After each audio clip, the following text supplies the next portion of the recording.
This video is an add-on to the instructions I provide on cults3d.com for the Autoloader subboard.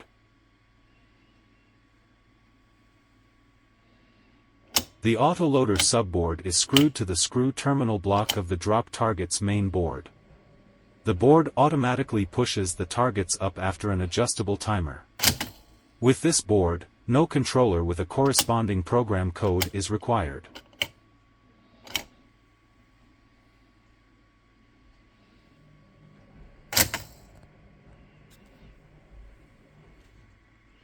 With the jumpers, individual targets can be configured as dropped.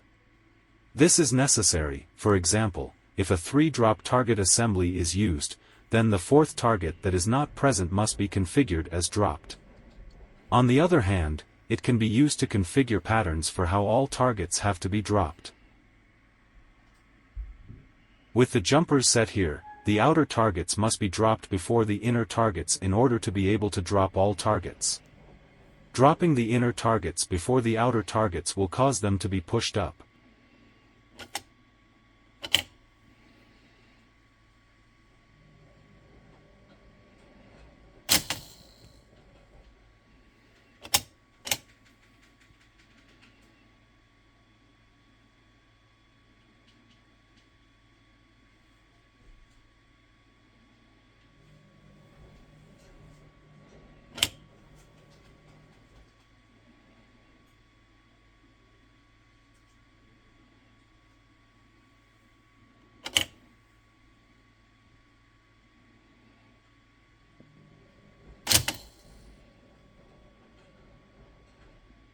Please note that up to revision 6.6 of the main board, the screw terminal for the power supply needed for the Autoloader board is not implemented.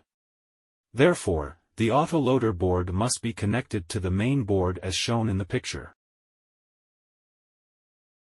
For the power supply, a short wire must be soldered to the Autoloader board as shown in the picture. This wire must then be connected to the right SOL terminal on the main board. As of revision 6.7, the required screw terminal for the power supply is implemented. You can simply screw the Autoloader board to the main board. Thanks for watching.